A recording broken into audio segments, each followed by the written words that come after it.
estoy encantado de colaborar, de participar. Hoy mi deber es contribuir introduciendo algunas de las técnicas budistas de meditación, específicamente enfocándonos en lo que es el desarrollo de la empatía, del altruismo. Pero es una breve introducción, ¿no? Este curso lo suelo dar en varias semanas, ¿no? Entonces vamos a reducirlo, vamos a ajustar nuestros tiempos, intereses, como una pequeña semilla, ¿no? De ahí depende de vosotros si estáis interesados en explorar el tema. Hay materiales y enseñanzas que se pueden ver. Hablaste también de algo muy importante que es el consumo, ¿no? De las enseñanzas y convertirlo en otro objeto y el costo que eso conlleva. Entonces estamos tratando también en nuestro centro budista en Pedreguer, cerca de Viña, a poner enseñanzas online, ¿no? Gratuitamente. Entonces todos los que quieren saber más de meditación de la perspectiva ángulo budista pueden acceder a paramita.org, ¿no? Y ahí vamos colgando enseñanzas y cursos gratuitos. ¿Puedes repetir eso? En castellano, aunque mi castellano no es muy bueno, va mejorando poco. Paramita, como suena en castellano, paramita.org. Entonces, el tema de hoy, de esta sesión en particular, es el desarrollo consciente del altruismo. Podemos usar la palabra compasión, pero antes yo creo que es muy importante darles un poco de perspectiva, porque creo que lo que falta más aquí en Occidente es contexto, ¿no? Estamos interesados en las técnicas puntuales para llevarnos de A a B, pero también es interesante saber el terreno, el territorio que uno tiene que transitar, ¿no? Y todo lo que eso conlleva. Nos informa, ¿no? Y nos ayuda a emprender la tarea, la técnica de una manera mucho más eficaz, ¿no? Entonces, de una manera muy breve, el mapa budista, todo piensa como el ego. El ego es el origen del problema, de la perspectiva budista, ¿no? Y cuando usamos la palabra ego, eso es algo problemático, ¿no? Hay el ego freudiano, hay el ego junguiano. La definición del budismo de lo que es ego es un tanto diferente, ¿no? No es tanto la personalidad y las diferentes identificaciones del ser, sino es el ser, es el yo, la raíz o el problema.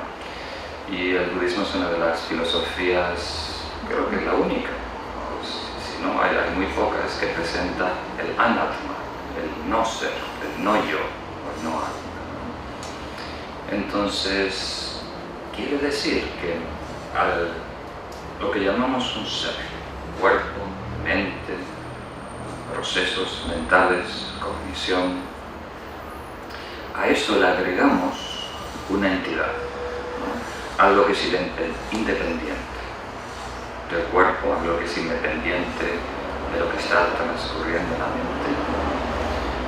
Ese aspecto, desde el punto de vista budista, es el origen de la ignorancia primordial, el origen de todos los problemas que vamos a poder enfrentar. Y de alguna manera es el objetivo de toda práctica budista, ¿no? El antídoto es la verdad, o la sabiduría que nos acerca a esa verdad, de redescubrir quiénes somos, qué es en realidad la naturaleza de la mente, ¿no? Cómo llegar a descubrir esa naturaleza. Y el resto de las prácticas, todo lo que llamamos espiritualidad, religión, devoción, oración, meditación, el desarrollo de empatía y demás, es para acercarnos a esa verdad, para acercarnos a desvelar, ¿no? Ese mito del ego. Hay un ser que es ajeno o diferente o separado de este aspecto objetivo, separado de lo que transcurre en la mente, además, ¿no? Entonces hay un filósofo muy interesante en la tradición a la que yo pertenezco, Sakya, una de las 4 tradiciones budistas del siglo XIV, que se llama Gorampa, ese es el apodo, Somen Senge, si lo queréis googlear. Somen Senge en un tratado, un comentario de la metafísica budista, ¿no?, de la psicología budista, explica que hay tres maneras primarias de definir lo que es ego, ¿no?, de la perspectiva budista. Una es el ego que es dueño, una noción de que hay alguien, un sujeto que está apoderado del cuerpo, apoderado de los procesos mentales. Después también hay otra noción del ego que es el que consume la estimulación sensorial, ¿no?, el que está detrás de la pantalla viendo, saboreando, consumiendo el mundo, el aspecto objetivo. Y después hay otro aspecto delicado del ego que es el aspecto de volición, ¿no?, el actor, el que emprende, el que mueve las cosas, ¿no? Y atendiendo a estos tres egos, yo creo, primarios, el Buda, históricamente, desde 2500, 600 años, explicó lo que es el proceso mental de tres diferentes formas, ¿no? Uno que atendía a esta noción de dueño, uno que atendía a la noción de consumidor y otro a la de actor, ¿no? Entonces, una vez que tenemos, y esto no es conceptual, esto surge a un nivel muy primario, esta noción de existir, de ser sujeto, alejado de lo que experimentamos, naturalmente se produce lo que llamamos egoísmo, o autoaferramiento, o egocentrismo. Es de alguna manera un enamoramiento con el ego, ¿no? Y eso no es tan peligroso, pero de ahí se desencadena una serie de consecuencias graves. Una vez que hay egoísmo, egocentrismo o autoaferramiento, que está muy relacionado con el tema de hoy, el aspecto objetivo, todo lo que percibe los 5 sentidos, y hasta el aspecto objetivo de la mente, ¿no?, todo lo que pensamos, recordamos, naturalmente se divide en 3 categorías. Objetos y personas se organizan automáticamente en 3 categorías. Las personas y objetos que de alguna manera son atractivos, lindos, que pueden de alguna manera respaldar este invento del ego, ¿no? Objetos y personas que me amenazan o son feas, ¿no?, que de alguna manera pueden derrumbar este proyecto del ego. Y objetos y personas que son neutrales, que de alguna manera no me interesan, ¿no? Y hasta ahí no hay problema. Estos son unos juicios sutiles, ¿no?, precognitivos que hacemos al tener este aspecto subjetivo.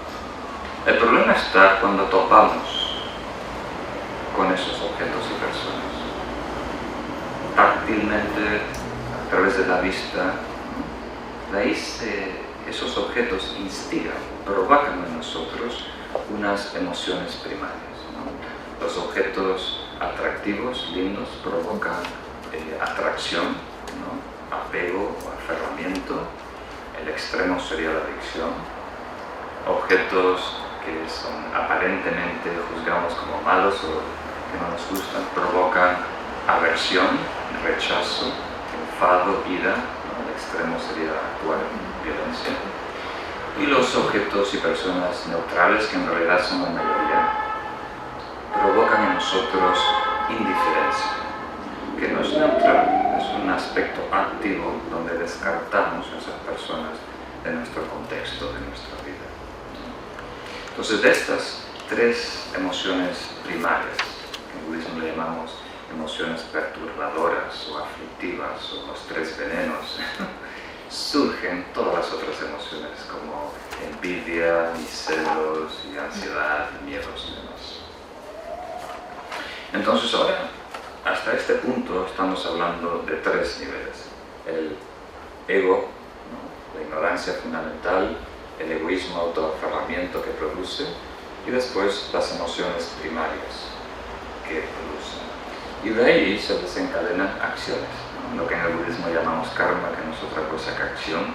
Si nosotros estamos irritados, enfadados, naturalmente lo vamos a expresar con palabras, con gestos, hasta podemos actuar con violencia, ¿no? pues a través del cuerpo, palabra y mente. Por la mente lo cualificamos como un aspecto de actuar, de karma. Movemos el mundo, movemos nuestra vida. Y si las acciones de alguna manera contradicen la realidad, entonces producen un desencuentro, producen cierto dolor, cierta incomodidad. Entonces regresamos al punto base que empieza toda la discusión budista, que es el sufrimiento.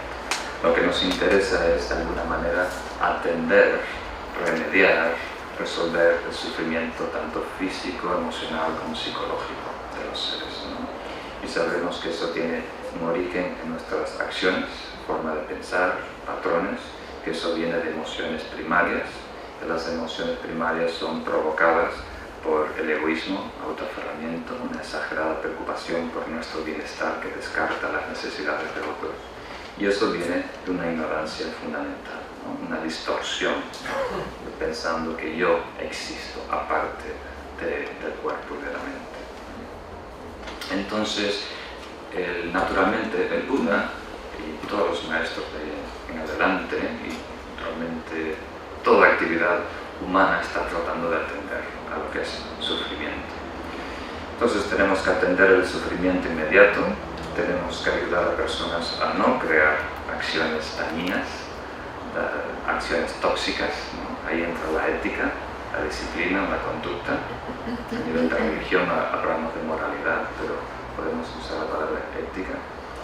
Y para tomar las mentes o apaciguar estas emociones primarias, ahí entra una serie de técnicas de control mental. Y en eso entra también lo que es shamatha, lo que es mindfulness, lo que es atención plena y demás. Y para este nivel sutil, ¿no? Ahí empleamos lo que es el altruismo. El altruismo se emplea para neutralizar el exagerado preocupación por nuestro bienestar. ¿Captan esa idea? El autoaferramiento, el egocentrismo se neutraliza con compasión. A mí me gusta más la palabra neutralismo, es más científica, el altruismo. Podemos usar empatía también, pero vamos a de alguna manera definir estos términos y qué papel juegan en el desarrollo humano. Entonces, si no coincide la palabra espiritualidad, aquí desde la perspectiva budista nos interesa el desarrollo humano. Desde la perspectiva budista no estamos tocando el potencial que tiene el ser humano. Estamos recién descubriendo el potencial que tiene la mente. Entonces no estamos solo queriendo remediar, ¿no? Los síntomas, ¿no? Los malestares de la vida moderna, las exigencias del mundo moderno, que cada vez hay más información que procesar, ¿no? Estamos tratando de resolver esta distorsión fundamental, ¿no? Que tiene un origen conceptual y otro emocional. Entonces, vamos a dejar un poquito de tiempo al final para preguntas y respuestas. Me encantaría saber de vosotros. La verdad es lo que más me interesa. Creo lo que más puedo ayudar. Pero también voy a introducir una serie de técnicas. Más que técnicas, yo diría la manera que tiene el budismo de atender a este problema del egocentrismo o autoaferramiento.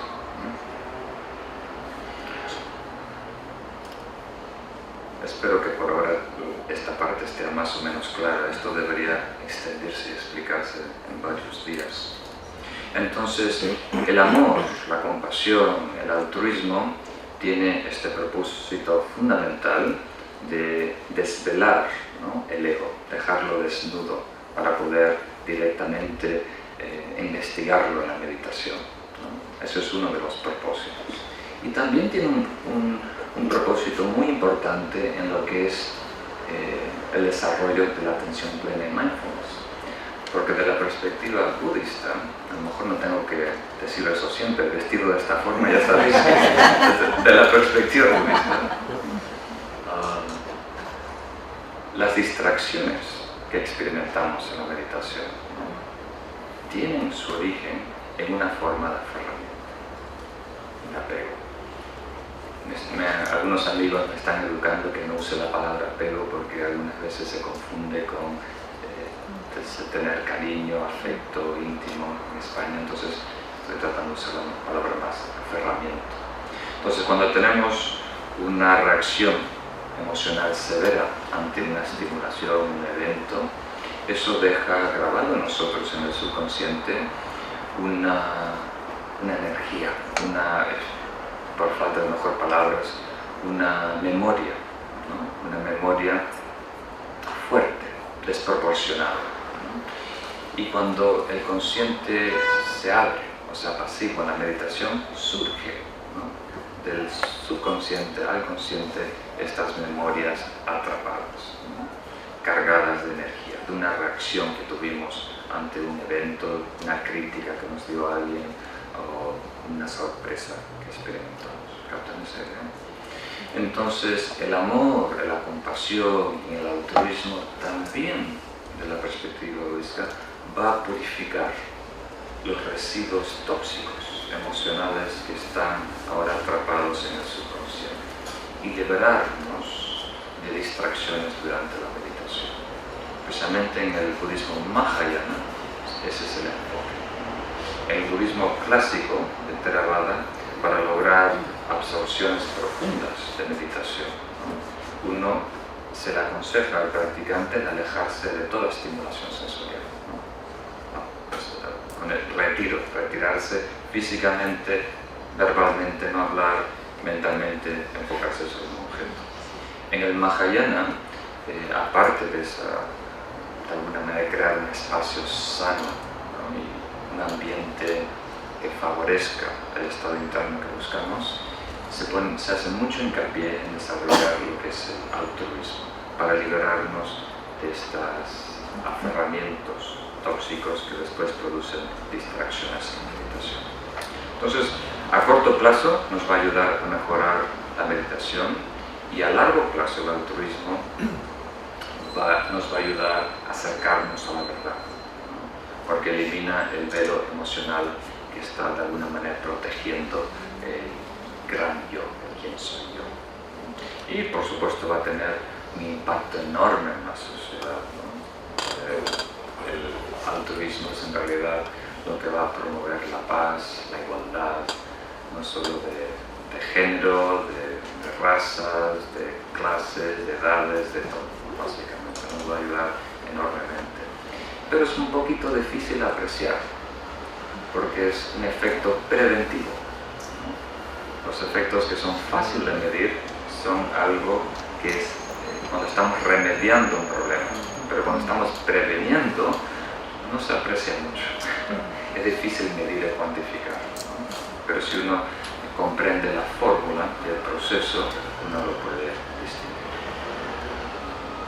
Entonces, en el budismo hay 3 diferentes maneras, podría decirlo, de desarrollar lo que es altruismo puro. Cuando estamos hablando de altruismo, estamos hablando de una gama, de un espectro, ¿no?, del egocentrismo puro, que yo soy el ente del universo y el único que importa, a una completa ecuanimidad, ¿no?, en donde todo ser tiene el mismo valor, la misma importancia. Hay una gama. Y para llegar a eso también hay una gama de prácticas que se deben desarrollar gradualmente. No podemos de repente ir de un estado extremo, ¿no?, de autoaferramiento a una ecuanimidad absoluta, ¿no?, donde estamos completamente igualados con todo ser, ¿no? Hay que hacerlo de una manera progresiva para que sea efectivo y que perdure. Entonces, uno de los métodos más populares es el que emplea los 4 inconmensurables, o 4 aspectos de lo que es el altruismo, ¿no? Creo que vosotros, muchos lo habéis escuchado. Podemos hablar de lo que es amor bondadoso, compasión, regocijo y ecuanimidad.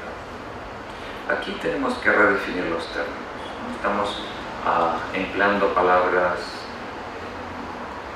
en castellano, y algunas veces cristianas, con contexto cultural, con todo tipo de connotaciones, ¿no? Entonces hay que tener cuidado.